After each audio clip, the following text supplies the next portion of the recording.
acesso diferenciado. Agora, o tipo de acesso, né? O tipo de acesso.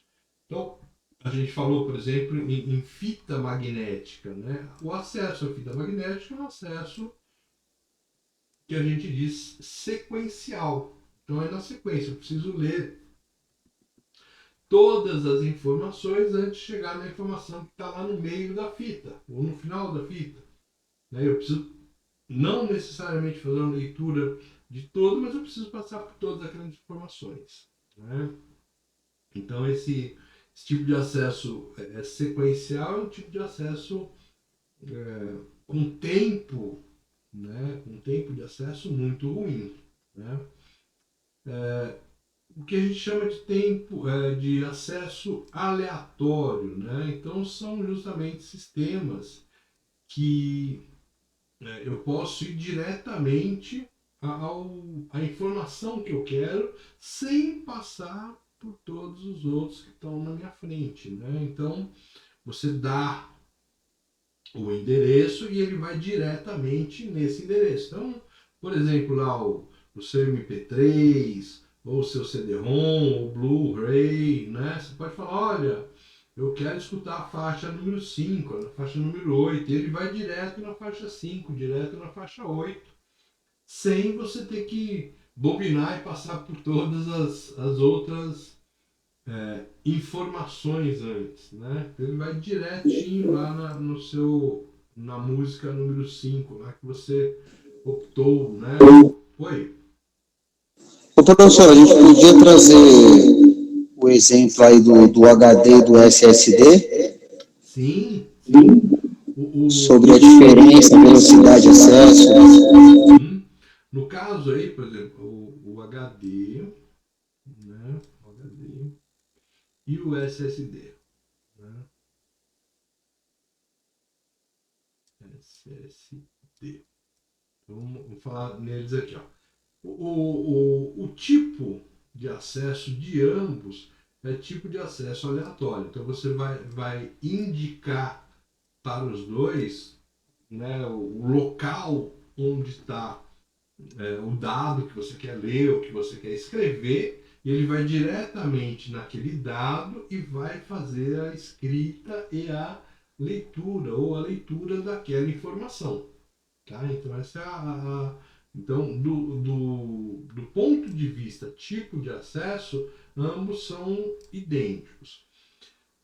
O tempo de acesso, o que acontece no tempo de acesso? O HD, como é que funciona o HD? O HD ele tem um disco rígido, onde você vai gravar informações em meio magnético. E você tem lá uma agulhinha, né, uma agulhinha que vai se deslocar em cima desse HD durante o giro do disco. Né? Então esse disco aí vai girar, né, algo em torno de 7.200 RPMs, alguma coisa desse gênero, dependendo do HD. Isso aí pode ser menor, tá bom? Então, mas o giro, quanto mais rápido esse giro, menor o tempo de acesso, né?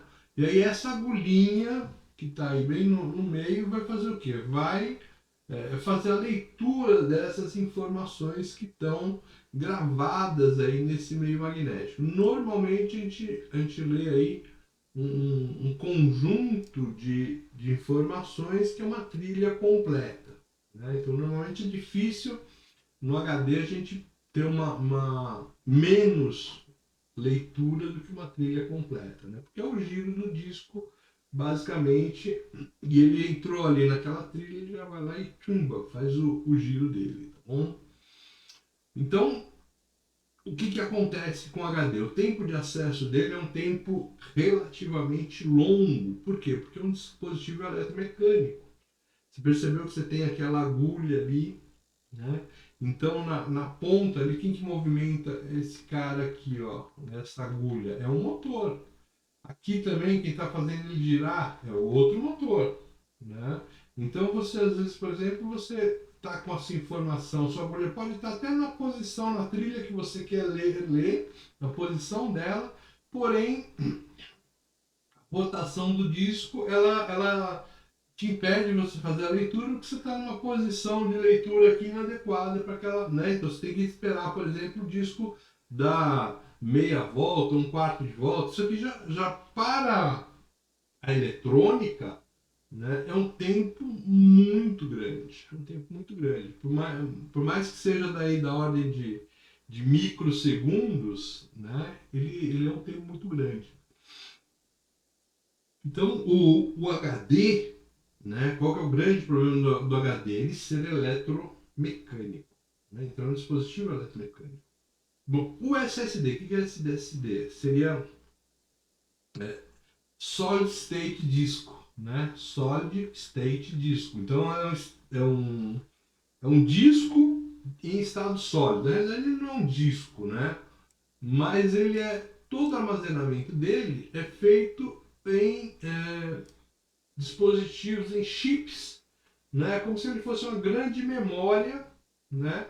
E o acionamento dele é eletrônico. Então, o tempo de acesso, né, a esse dispositivo é muito mais rápido que o HD. Por que ele é muito mais rápido que o HD? Justamente porque é um acesso eletrônico. Você coloca o endereço como se fosse uma memória. Você coloca o endereço nela e já espera o resultado. Não é igual o nosso HD aqui, que tem que esperar um giro completo, etc. Tudo bem?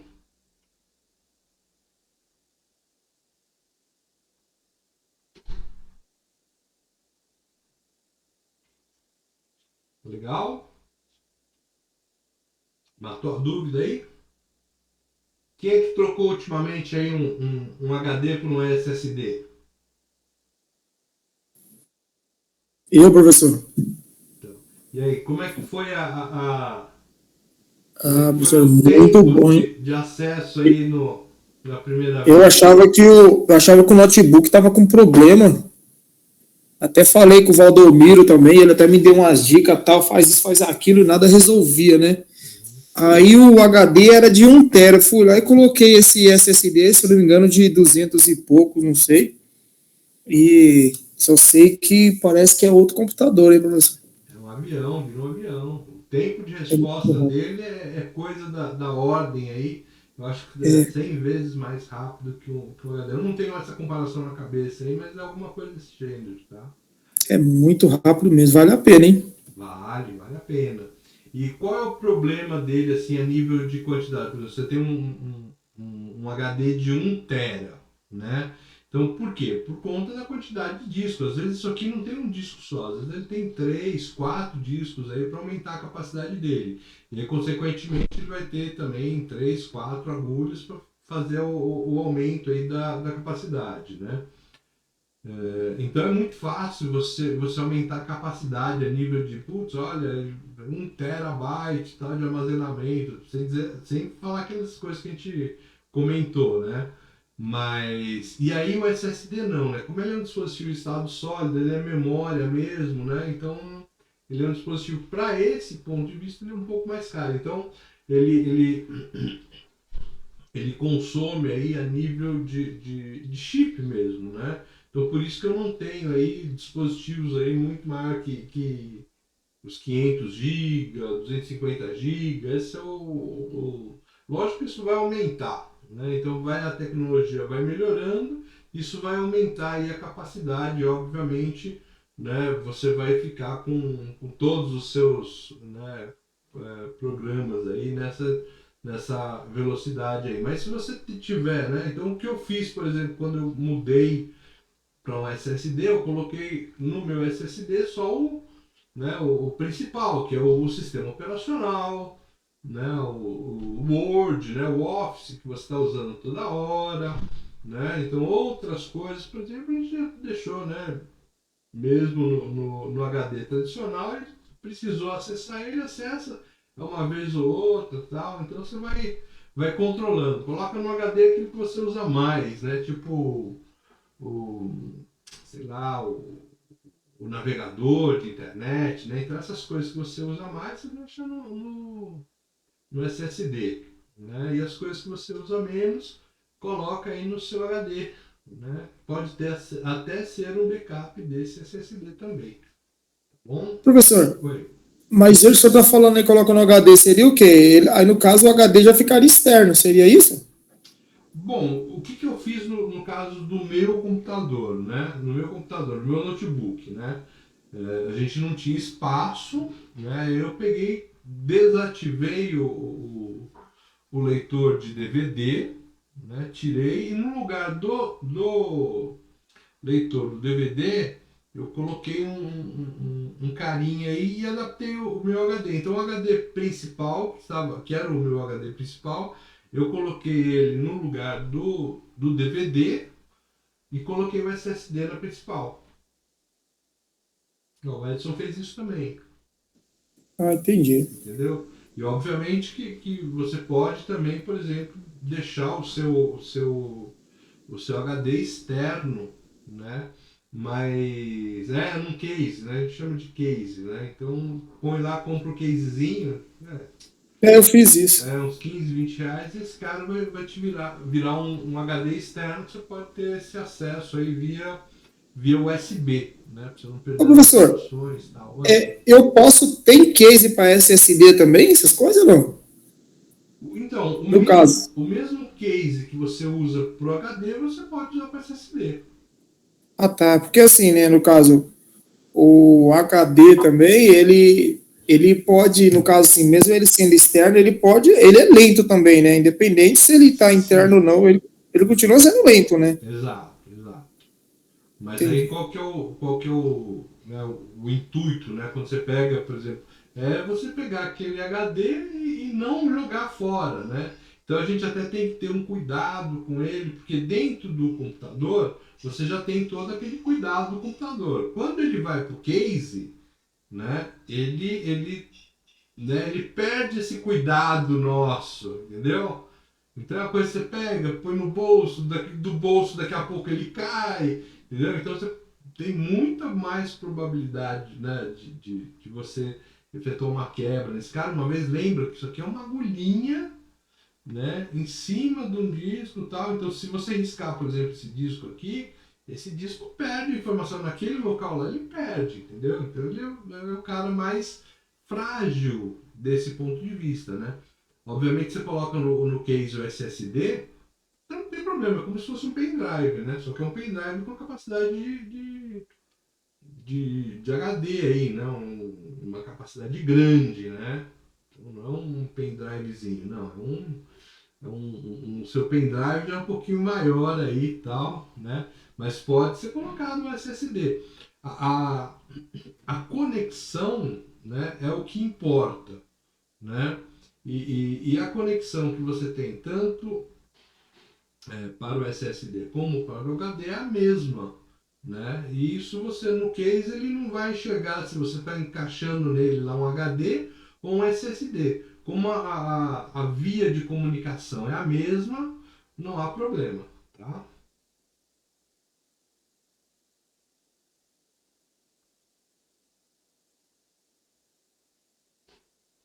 Beleza?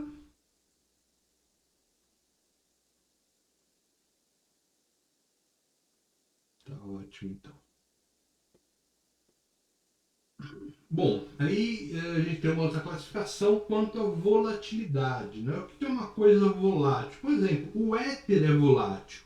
Se eu colocar um pouquinho de éter na minha mão, o que acontece com esse éter que está na minha palma da minha mão? Ele evapora. Evapora, né? Ele some. Então, o éter é uma coisa volátil, que ele acaba, né? Ele vai embora. Então, quando a volatilidade, eu tenho as memórias ditas voláteis, né? Então, o que é essa memória volátil aí? Por exemplo, memórias a semicondutores, né? Que elas trabalham com a capacitância de transistores MOS. Esse cara é das mais voláteis que tem, né? Então, você vai lá, aonde que está a informação que você está guardando? Nessa capacitância. Então, você vai lá, carrega o capacitor, e esse capacitor aí, desse transistor MOS, é que mantém armazenado aquela informação. Mas como todos nós sabemos, capacitores eles se descarregam. né? Mais tempo, menos tempo, eles vão se descarregar. Obviamente que esses transistores MOS para memórias têm uma capacidade um pouquinho mais elevada, tal. Ele é pensado nisso, né? Para poder manter um pouco mais essa informação. Porém, né? Porém, esses transistores vão ainda, né? Se você deixar ele muito tempo sem que faça uma leitura naquela memória, né? Essa informação é perdida, né? E memória, por exemplo, com flip-flops, né? Então aqui é um pouquinho diferente, porque eles são voláteis, mas é uma volatilidade diferente. O flip-flop, enquanto ele estiver alimentado, né? Enquanto ele estiver alimentado, ele mantém aquele dado. Ele mantém o dado, né? O problema é justamente quando você tira a alimentação dele. Tirou a alimentação dele, já era, perdeu a informação, né? Então, desse ponto de vista, são memórias aí que perdem a informação se eu tirar, por exemplo, a fonte de energia, né? Então, elas têm até uma volatilidade grande, né? Mas se eu tirar a fonte de energia, ela perde totalmente a informação. O de transistor MOS, então, pior ainda, né? E as não voláteis são justamente aquelas memórias que mesmo sem energia, ela retém informação. Exemplo aí, né, nós falamos aí no SSD, nós falamos aí no HD, né, nós falamos no CD-ROM, no DVD, em memórias eletrônicas que a gente chama do tipo ROM, né, são memórias de apenas leitura. Nos atuais pendrives, né? Então são todas memórias não voláteis, né? São todas memórias não voláteis, são memórias que com, mesmo com o desligamento da energia, eles não perdem a informação, tá? Eles não perdem a informação. E aí nesse meio tempo aí, entre, né, sei lá, entre a década de 70 e a década de 90, né, surgiram aí algumas agendas, né, eletrônicas, né? Então era o top, né? Você ter agenda eletrônica, né? E aquela agenda eletrônica, ela era o seguinte, né? Ela tinha lá uma memória com consumo de energia muito baixo, né? Porque ela era transistor MOS, tal, então o consumo de energia dela era muito baixo. Mas ela tinha lá 2, 3 baterias ali que você, né, para manter esse cara. E mesmo você com essa agenda eletrônica desligada, aquelas baterias estavam alimentando o dispositivo de memória, né, para que ela mantivesse a sua agenda em dia, né? Só que chegava numa época e falou, acabou a bateria. E aí, o que acontecia? Você tinha uma técnica para trocar aquelas baterias, né? Então você tinha que trocar primeiro A e B, depois C e D, para que você não perdesse a informação. Virava e mexia, o pessoal estava perdendo a agenda eletrônica, porque o pessoal não sabia trocar as baterias direito, né? Então eram falsas não voláteis, né? Falsas não voláteis. É o caso Professor, Oi. desculpa, pode só atravessando o senhor um pouquinho, né, antes que eu perca o raciocínio aqui. Uhum. Sobre essas baterias de celulares aqui, professor, não sei se eu estou atravessando a aula, mas muita gente fala, deve carregar até o final, outros falam, não deve carregar até o final, né? E no caso, o que acontece? Eu ficava deixando o celular dormindo, carregando e tal. Aí, no caso, o celular não tem nenhum ano, já está com 89% da bateria. Enquanto isso, tem colega meu que tá mais de ano aí, a bateria está em 95% ainda. Isso aí, não sei se tem alguma coisa a ver com a aula e tal, mas isso daí influencia alguma coisa? Ficar carregando lá na bateria, fica consumindo a bateria? Então, essas baterias elas têm evoluído, né? E elas normalmente elas têm lá um controlador de carga automático, né? Então você colocar ela e deixar ela carregando ou não, principalmente celular, não vai fazer muita diferença, tá? Ah, tá. Por que não vai fazer? Porque eles têm justamente internamente esses controladores de carga. Tá? Então, se deixar ou não deixar, não vai te dar problema nenhum. Né? Não vai ser você que vai dar um piripaque. Né? Se fosse o celular mais antigo, com tecnologia mais antiga, essas baterias mais antigas, tem que falar, olha lá o que o fabricante diz. Normalmente o fabricante pedia para fazer a carga máxima e deixar ele descarregado totalmente para você recarregar. Né? Mas isso era os celulares mais antigos. Tá? Os celulares atuais você não precisa se preocupar com isso. Tá bom? Valeu, professor. Mas o do meu amigo... Não, são todos... Como é que é? Fakes, né? São todas fakes aí, tá? Não precisa se preocupar com isso nos celulares atuais, os celulares modernos. Então, você tem um Samsung que você comprou um ano e meio, não se preocupe com isso, porque realmente, né, essas baterias têm todas as tecnologias diferenciadas. Tanto é que você nem tem acesso mais a elas, né? Hoje os celulares estão todos lacrados, fechados, e você não tem acesso mais a essas baterias. Né? Os celulares mais velhos, você pegava, tirava a bateria, colocava de novo, enfim, né? Fazia o diabo a quatro. Mas ela já tinha uma tecnologia também de carga, né? Mas o principal é isso, né? Não se desespere aí, porque ele tem lá dentro um sistema de carga, e é ele que vai controlar, entendeu? É ele que vai controlar aí como a sua memória a sua bateria vai se comportar, tá bom? Valeu, professor.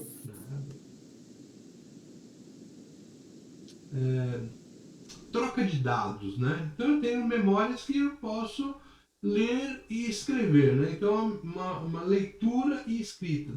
Assim, o que é a leitura e o que é a escrita? A leitura é você retirar os dados da memória. Então, quando você fala está retirando os dados da memória, você está fazendo uma leitura. É como se fosse, por exemplo, esse aqui, é como se fosse um caderno. Né? É como se fosse um caderno. Então, lá no seu caderno, né, na hora que você está retirando a informação, você está fazendo o quê? Você está fazendo a leitura daquele caderno. E no momento que você está escrevendo, você está colocando dados naquele caderno, tá? E se você usar o lápis, você pode apagar os dados, você pode, né? Então, a troca de dados aí é nas duas, né? Tanto escrever quanto ler, tá? Tanto escrever quanto ler. Então, você tem as duas opções aí de informação, tá? E existem dispositivos somente leitura. E a gente fala somente leitura no uso do dia a dia, tá bom? No dia a dia, para o usuário comum, né? Eles são memórias de somente leitura. Obviamente que isso não funciona para nós que somos experts na coisa, que a gente conhece. Por quê? Porque a gente vai ter, né? Nós que vamos ser os técnicos, que vamos gravar as informações lá, né? Então eu tenho que ter um jeito, mesmo sendo somente leitura, de gravar essa informação lá, né? Então, se eu consigo gravar, né, só essa parte técnica, vamos falar assim, né? Então o leigo, no uso do dia a dia, as informações só saem daquela memória. Esse cara aí é como se fosse mesmo um livro, né? Então, no livro, eu só vou lá, compro o livro e a gente lê o livro, né? Eu tiro as informações do livro, né? Então, a gente não escreve num livro, né? Se for um livro, né, bom, a gente não escreve. Se não for um livro didático, né, a gente não escreve nele. Enquanto um caderno, eu vou lá, escrevo, leio, apago. Então a gente faz todas as características. Oi? Você sabe que tem um tablet desse aí, né? Que só faz a leitura. Oi? Um tablet que o pessoal usa, um pretinho, parece um livro. Como assim? Você já chegou a ver já? Não, me fala mais aí dessa. É o Kindle. É um Kindle, isso mesmo que ele falou aí. Usa só para leitura só, professor. Mais nada. Então, mas o Kindle, né, a gente pode, por exemplo, né, baixar livros nele. Né? Então, mas isso é para escrever alguma coisa nele? Não, Ou só leitura? pra gente anotar, ele dá a opção de você, por exemplo, grifar alguma coisa, essas coisas, né? Então você pode, essas opções você tem, porque eu tenho não é um Kindle, era da Livraria Cultura, esqueci o nome do livro, né? Então você podia gravar alguns textos, sabe? Para uma pessoa que gosta de ressaltar algum texto que ela leu, etc. Então esses Kindles aí mais novos, esses sistemas de leitura, esses livros de leitura eletrônica, eles permitem que você faça isso, né? Mas não é o dia a dia deles, é somente leitura, né? Mas você pode baixar informação nele, você, por exemplo, eu quero comprar um livro novo, né? Esse livro ele é baixado e é gravado, né, na sua memória interna, entendeu? Então, se você olhar o Kindle eletronicamente, né, ele é um dispositivo de escrita e leitura. Né? Lógico que para nós aqui no dia a dia, né, a gente vai fazer mais a leitura nele, tá bom? Lógico que ele é um dispositivo, né? Ele não é só uma memória, ele é um dispositivo, né? Ele é um dispositivo. Então, ele foge um pouco aí dessa característica aí de memória, né? As memórias, elas podem ser, quanto ao tipo de armazenamento, elas podem ser do tipo estático. Então eu coloco a informação lá e ele fica lá. Enquanto tiver eletricidade, enquanto tiver alimentação, enquanto tiver energia, ele mantém, né, a informação lá. Essa memória estática, elas são, por exemplo, memórias cache. Né? Então, não sei se vocês já ouviram falar quando você compra um microprocessador, um microcontrolador, né? Alguns microprocessadores, eles têm lá caches de 512K, caches né, 256K, enfim. Né? O que é esses caches aí? São memórias tipo flip-flop.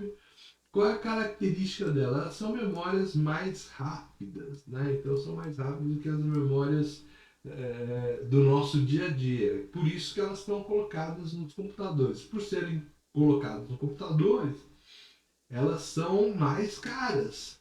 Por isso que elas são, né, memórias menores. E elas são menos densas, elas ocupam mais espaço dentro do circuito integrado. Por quê? Porque ele é formado por um flip-flop, né? Então eu tenho que ter pelo menos aí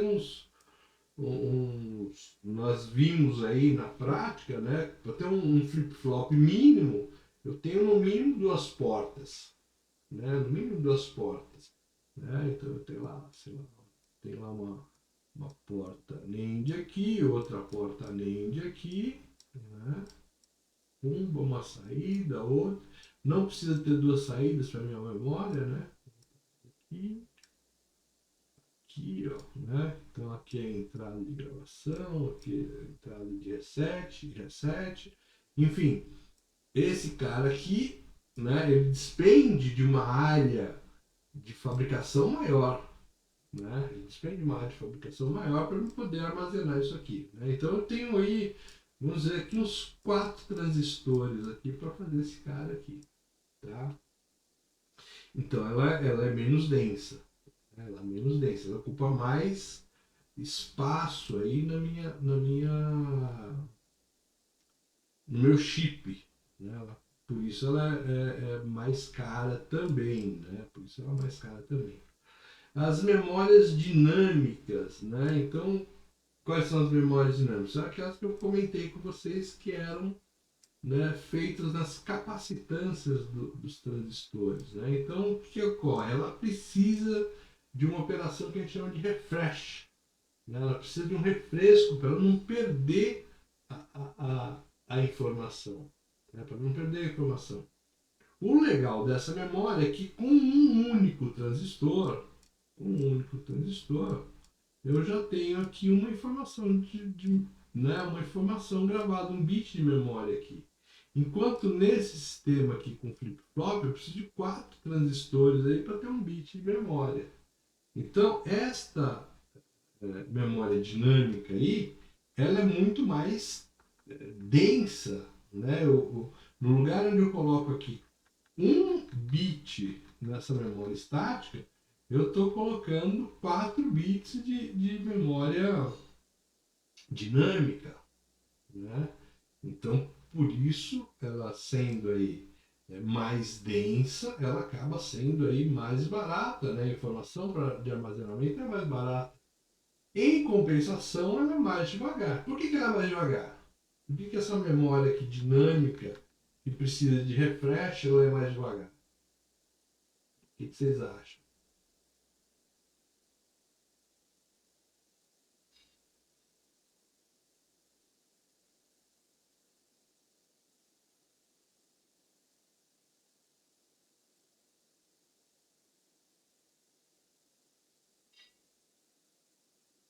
Então, ó, com a pergunta, por que será que essa memória dinâmica que precisa de um refresh, ela é mais lenta que uma memória estática aí no flip-flop?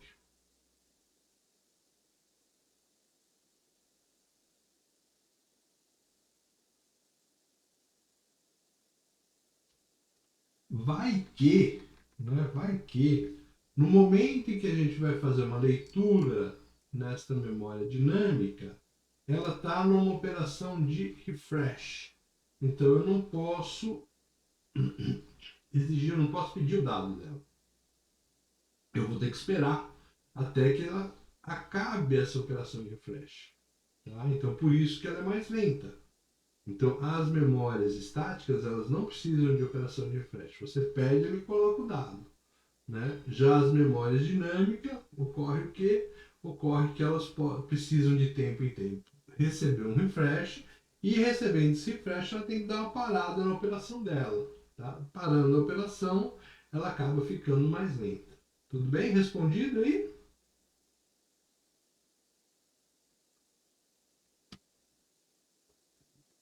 Beleza, então. Essas memórias dinâmicas são as memórias que a gente tem lá no computador. Aquelas memórias, vou comprar uma memória e colocar no meu notebook. Então, essa memória que você vai colocar no seu notebook, normalmente é uma memória dinâmica. Sabe aquelas plaquinhas de memória e tal? Então, normalmente é uma memória dinâmica. Tá? As estáticas, aonde elas estão? Normalmente as estáticas são memória cache que estão no processador. Outro motivo dela estar mais cara, né? Dela ser mais cara, porque você está pagando o preço de processador nela, tá bom?